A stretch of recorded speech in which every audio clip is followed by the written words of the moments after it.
Hi friends, I hope you all are fine.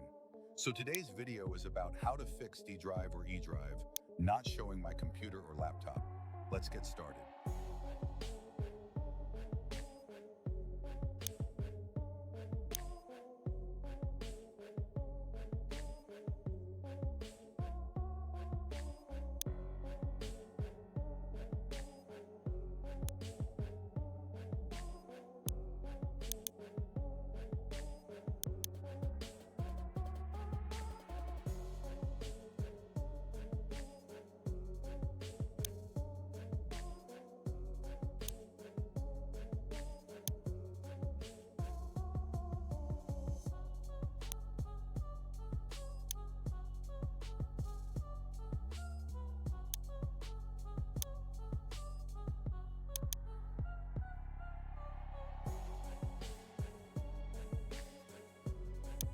Through this quick way, you can fix D drive or E drive not showing my computer or laptop.